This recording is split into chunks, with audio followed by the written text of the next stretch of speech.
Bom dia, igreja. A paz de Jesus esteja conosco nessa manhã. Amém, amém. Hoje seguimos na nossa série de pregações sobre oferta. No domingo passado, vocês se lembram que nós tivemos uma excelente pregação com o nosso irmão Daniel.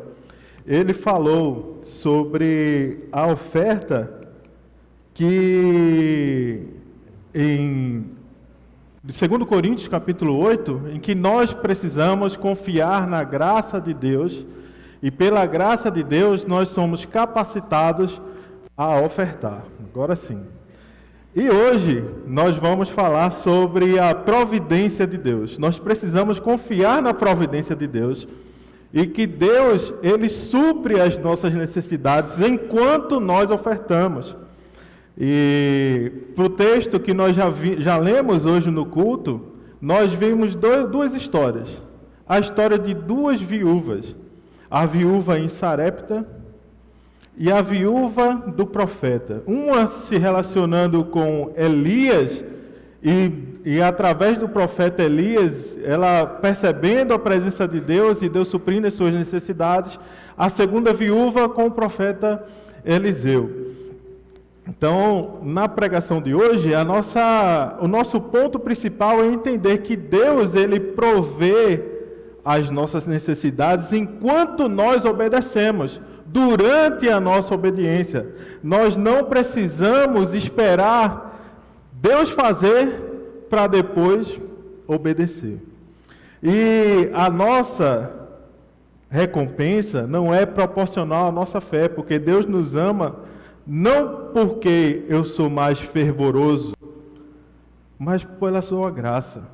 E a graça de Deus está sendo derramada todos os dias na nossa vida. Ele é fiel à sua palavra, mesmo quando tudo ao nosso redor grita escassez. Está faltando, e Deus é fiel. Agora imagine esse cenário. Uma mulher viúva no meio de uma grande fome. Essa mulher, ela não tem onde tirar alimento, porque por ser mulher é difícil trabalhar de forma remunerada. Até as pessoas que estavam trabalhando de forma remunerada já estavam passando por dificuldade, porque era uma fome prolongada, uma seca prolongada. Essa mulher estava passando por dificuldades. Tudo estava faltando, as coisas estavam acabando, a despensa dela estava cheia de teias de aranha, não tinha nada lá, comida quase nada, estava acabando tudo. Ela era uma mulher de fora do povo de Israel, não conhecia provavelmente o Deus de Israel, não tinha esse relacionamento com o Deus de Israel. Ela estava vivendo numa grande seca, só que ela estava se preparando para o fim. O fim da vida dela e do seu filho. Ela só tinha um pouquinho de azeite e um punhado de farinha de trigo. Tudo acabando. Pronta para fazer uma refeição, comer e dali morrer. Ela e seu filho. E agora? O que fazer? O que fazer quando você está lá catando gravetos para fazer a sua última refeição? Não é a cozinha do dia a dia, é a última. Está acabando. E vem um homem estranho e começa a interagir com ela. Primeiro pede água, e ela, não, tudo bem, vou trazer água. Só que daqui a pouco aquele homem faz outro pedido. Traga também um pão. Aí ela explica a situação dela. Impossível. Eu só tenho um punhado de farinha, um pouquinho de azeite, vou fazer um pão assado, vamos comer e depois morreremos de fome. No versículo 12. E aquele homem disse: não tenha medo. Não tenha medo. Não tenha medo, faça o que eu disse. traga para mim um pão e faça o que você disse, aliás, cozinhe o seu pão e primeiro traga para mim. Primeiro traga para mim. Primeiro traga para mim. Que pedido difícil, né? O que é que você faria na situação dessa mulher? Bom, eu imagino o que eu faria. Dependendo daquele pão para alimentar o meu filho, enquanto tem um homem estranho dizendo, olha, não tenha medo não. Eu não sei. O que é que você faria com esse pedido? Traga primeiro para mim. Faça a sua comida e me dê primeiro o seu pedaço, esse pão. Nos momentos de escassez, nos momentos de fome, onde falta tudo, é que essa mulher está sendo provada por Deus. O profeta está dizendo, não tenha medo, não tenha medo. E antes que ela pudesse ver o milagre, ela está sendo testada. Antes que ela pudesse ver o que vai acontecer, ela está sendo testada, está sendo colocada à prova. Essa mulher tendo um punhado de farinha numa panela, um pouco de azeite no jarro, já preparada para comer e morrer, ela não está sendo dramática, ela está sendo realista. Ela está sendo sincera diante da sua realidade. Ela está colocando para o profeta e indiretamente para Deus a sua situação, a sua realidade, o que está dentro da sua cozinha. E nós estamos sendo sinceros com o nosso Deus, dentro da nossa realidade, dentro das nossas possibilidades, dentro do que nós temos e podemos fazer. Uma mulher, mãe, viúva, não tem mais nada para fazer. E ela não chegou nessa situação porque ela foi descuidada, porque ela gastou tudo, foi pródiga com as suas receitas, com tudo que ela tinha. Não foi por culpa dela. Toda a nação está em fome. E ela está numa situação muito mais vulnerável do que todos os outros. Não é culpa dela. Todos estão sofrendo por causa disso. Quando nós lemos o texto lá em 1 Reis, capítulo 17, os primeiros 7 versículos vão explicar por que aquilo ali está acontecendo. Acabe, rei de Israel, se casa com Jezabel. Jezabel, uma mulher idólatra, traz os seus ídolos para dentro, para o meio do povo. E Acabe, o rei também, ele começa a idolatrar os ídolos de Jezabel. Por causa disso, Deus disse que haveria fome para que eles pudessem aprender no meio da dor. E o profeta Elias, ele diz que haveria fome. O profeta Elias, mesmo sendo fiel a Deus, sofre das consequências da fome. É levado para um lugar distante, onde ele é alimentado por animais, por corvos, né, por pássaros. Bebe do riacho que tem ali, a pouca água que ainda tinha. Quando a água acaba, é que ele vai para Sarepta. O próprio profeta Elias também está passando por situação difícil, sofrendo as consequências do pecado, da fome, da seca. E ele também está confiando que Deus está providenciando todos os dias o seu sustento. Agora é a hora dele dizer, não tenha medo. Não tenha medo para essa mulher. Agora nós estamos falando não só sobre uma mulher, sobre uma viúva. Temos a história de uma segunda viúva, em 2 Reis, capítulo 4. Essa outra viúva, a viúva de um profeta, um dos auxiliares dos profetas, o seu marido morreu, deixou ela e 2 filhos. Viúva, sem sustento formal, 2 filhos para cuidar. teve que pedir dinheiro emprestado, a dívida foi se acumulando, e numa dívida grande, não tem o recurso que ainda existe, põe no Serasa, daqui a 5 anos, tá tudo esquecido. Não se esquece dívida. Se você não tem para pagar, pague de alguma forma. Como? O seu filho vai servir para mim como escravo, trabalho forçado, para pagar a dívida. Então aquela mulher, ela não estava com medo da morte. Poderia vir, mas não era esse o ponto. Essa segunda viúva está com medo de perder os seus filhos para a escravidão. Uma outra situação muito parecida. E o que ela tem em casa? Quase nada, está tudo acabando. Só um pouquinho de azeite. Ela vai pedir para o profeta Eliseu: Eliseu, por favor, resolva a minha situação. Deus, Ele não trabalha com o que a gente finge ter. Nós precisamos ser sinceros diante de Deus. Não podemos viver de aparências, porque quem vive de aparências esquece que Deus conhece toda a nossa vida, o que está fora e o que está dentro do nosso coração. Ele conhece o que nós podemos fazer e o que nós não podemos fazer. Ele conhece muito bem onde está o nosso coração, onde nós acumulamos o nosso tesouro.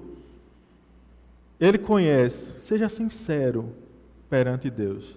Diga: Senhor, é isso que eu tenho. O que podemos fazer com isso? O que podemos fazer diante dessa realidade? Essa segunda viúva foi sincera com o profeta Eliseu. E daí, temos 2 pedidos absurdos. O primeiro eu já comecei a falar sobre ele.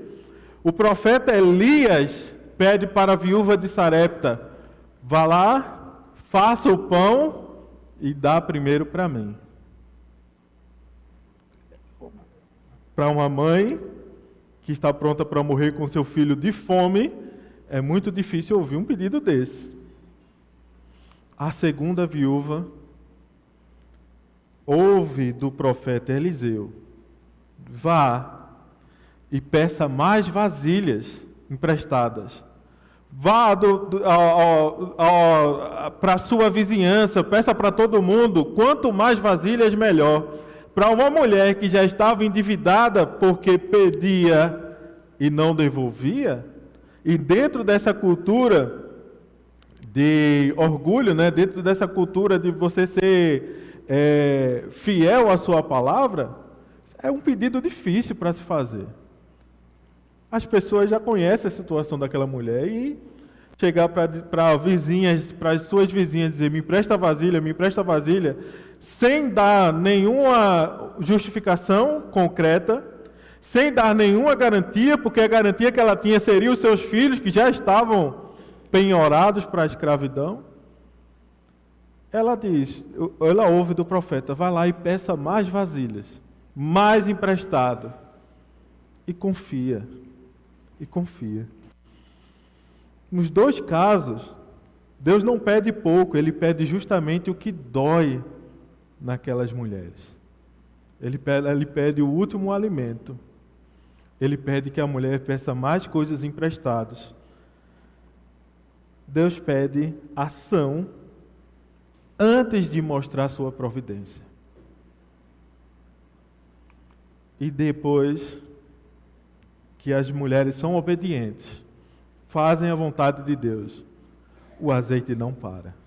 O azeite não para. A providência de Deus está em ação. Segundo a palavra do Senhor, no versículo 16, versículo 15, comeram ele, ela, a sua casa, durante muitos dias. Durante muitos dias. A farinha da panela não acabou. O azeite do jarro não faltou. segundo a palavra do Senhor. Se o Senhor prometeu, Ele vai cumprir. Se o Senhor prometeu, Ele vai cumprir. E aquela mulher confiou. E todos os dias ela ia fazer o pão e não acabava. No dia seguinte ia fazer o pão e não acabava. Por muitos dias o Senhor foi generoso com aquela mulher. Providenciou alimento para ela, para o seu filho e para o profeta.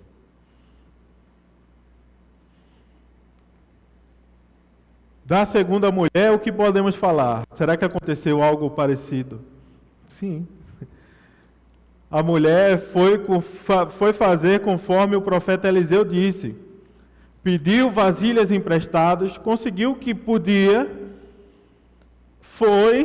entrou dentro da sua casa e junto com seus filhos ela foi colocando, enchendo as vasilhas.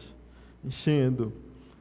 Tinha só um pouquinho. E foi enchendo, e foi enchendo. Traz mais uma, foi enchendo, traz mais uma, foi enchendo. E não acabava, e não parava, e foi enchendo, até que acabou o quê? O azeite? Acabou as vasilhas. Não tem mais vasilha, traz mais uma, não acabou. Então aí acabou de jorrar azeite. A providência de Deus que se faz dentro das nossas casas. No primeiro caso, na viúva de Sarepta, a providência diária de Deus dentro da casa dela. Nesse segundo caso, a providência de Deus que se faz de uma vez, mas não para mostrar para o público, para todo mundo ver que Deus é poderoso. Não, dentro da casa daquela viúva, Deus fez o milagre. E Deus fez o milagre suficiente para que ela pudesse vender o azeite, pagar a dívida e viver do que sobrou. Não foi só pagar a dívida, viveu do que sobrou. O azeite não parou. Parou quando as vasilhas acabaram. Parou quando a fome em Sarepta cessou. Parou quando aquela situação de crise acabou. Aí o azeite parou, mas enquanto a crise estava durando, Deus providenciou. Por quê? Porque essas mulheres tiveram uma fé absurda, imensa? Sim, também. Elas tiveram muita fé em Deus. Mas porque Deus, Ele cumpre as suas promessas. Enquanto nós somos obedientes, enquanto nós confiamos, enquanto nós dedicamos a nossa vida a fazer a vontade de Deus primeiro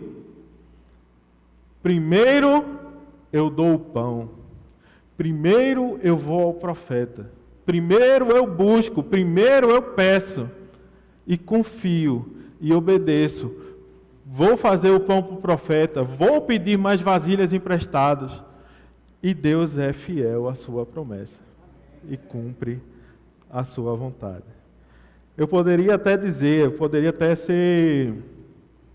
criar uma fórmula aqui para vocês, ser desonesto com vocês, para dizer, olha, quanto é que eu vou receber? Se essa dinâmica aqui da oferta, quanto eu dou mais, quanto eu mais trago, mais eu ganho, quanto mais vasilhas eu junto, será que é o que eu mais vou ganhar, vou ser mais abençoado? Poderia ser desonesto e chegar nessa conclusão, mas o texto não fala sobre isso. O texto, ele demonstra um Deus que cumpre suas promessas e que nós precisamos perceber esse Deus e viver confiando nesse Deus que disse, olha, traga muitas vasilhas, venha, confie, eu vou suprir as suas necessidades. Deus não fez com que essas mulheres ficassem ricas. Elas não ficaram ricas, mas tiveram suas necessidades supridas. Confiaram, se doaram, e Deus supriu as suas necessidades. Para a gente chegar e ir finalizando a nossa pregação de hoje, para conectar as duas histórias, né? Obviamente as duas histórias falam sobre azeite. Um pouco de azeite no jarro em uma história que não faltou por meses, e depois um jarro de azeite que passou a jorrar e encheu vasilha após vasilha. O que parecia pouco para essas mulheres foi mais do que suficiente. Porque o suficiente, o que bastava, não estava dentro do jarro de azeite. O que bastava, o que era suficiente, estava providenciando azeite para as suas necessidades.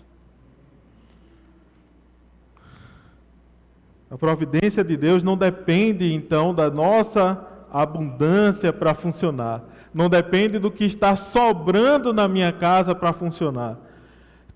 Eu preciso ter essa visão, ter esse entendimento, que não é do que sobra que Deus trabalha. Não é no que tem em excesso que Deus faz a sua obra.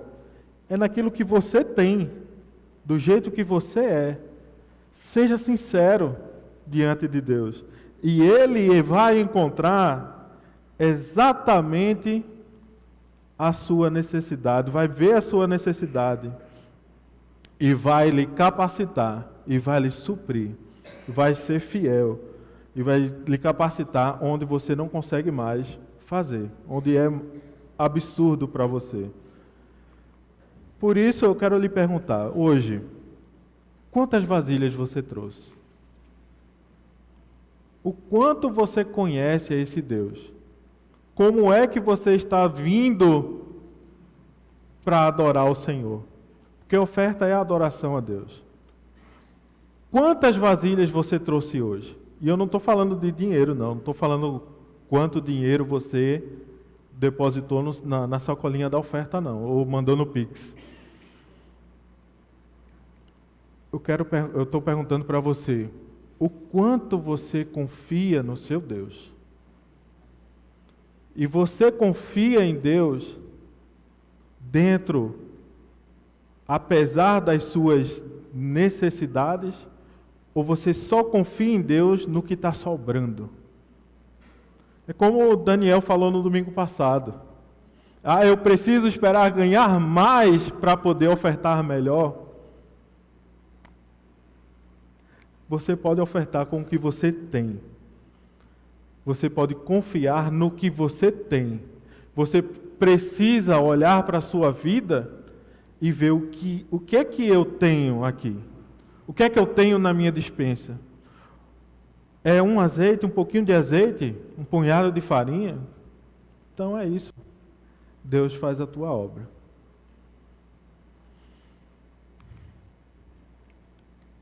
Perceba que essas duas mulheres, essas duas viúvas, fizeram 3 movimentos para fazer a sua sequência de obediência. Primeiro, elas foram pedir. Elas pediram aos profetas, ou mostraram aos profetas a sua necessidade. E elas fizeram o quê? A segunda viúva, ela foi lá e pediu mais vasilhas. Não foram poucas, muitas. E a pergunta que fica para nós: onde nós estamos limitando as nossas expectativas diante de Deus? Nós confiamos muito em Deus ou confiamos somente 5 jarrinhos de azeite? É só 10? Não, Deus só é capaz de encher só 10 hoje. Ou eu trago o máximo que eu puder. Eu disponho para Deus o máximo que eu puder. Eu preciso confiar em Deus, porque aquela viúva foi de porta em porta pedir mais vasilhas antes de qualquer milagre.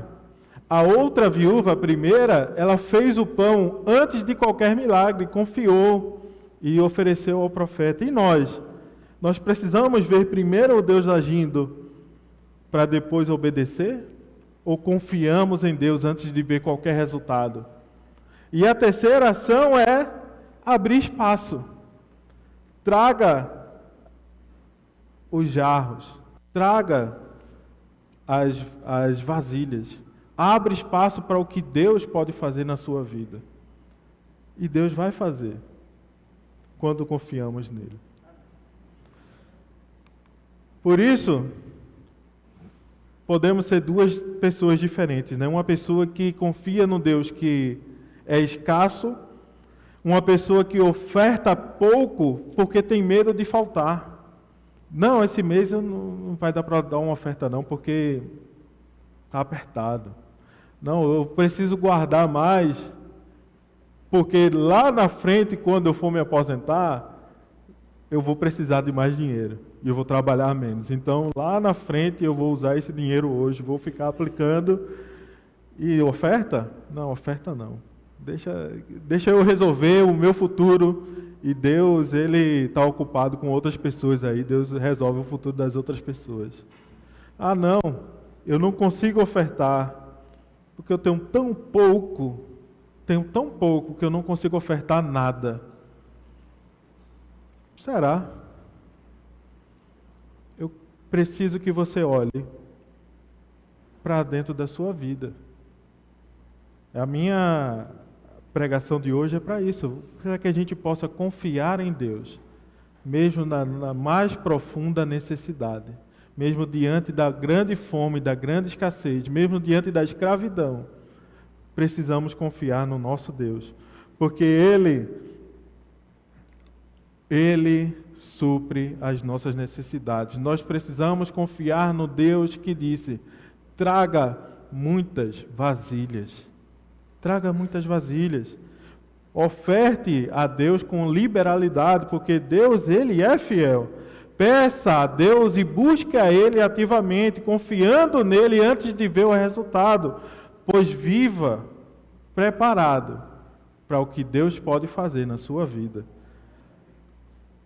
Deus ainda tem azeite para oferecer para você. A pergunta é: você vai trazer mais vasilhas? Você trouxe mais vasilhas? Para finalizar, eu queria deixar esse versículo em 1 Reis, capítulo 17, o versículo 15. A viúva foi e fez segundo a palavra de Elias.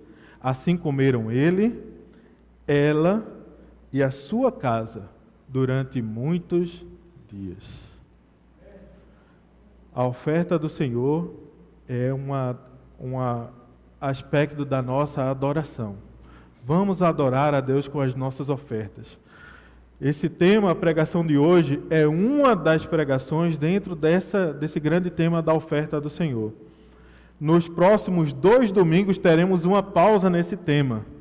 Vamos aproveitar a visita de irmãos que gostamos muito, muito importantes para essa congregação, o Daniel e o Joshua. Eles vão pregar no último domingo de junho e no primeiro domingo de julho. E a partir do segundo domingo de julho teremos uma continuação do tema oferta com o nosso irmão Adriano. Que Deus possa nos abençoar, possa nos capacitar, possa nos dar confiança para que a graça de Deus ela seja abundante na nossa vida, como aprendemos no domingo passado.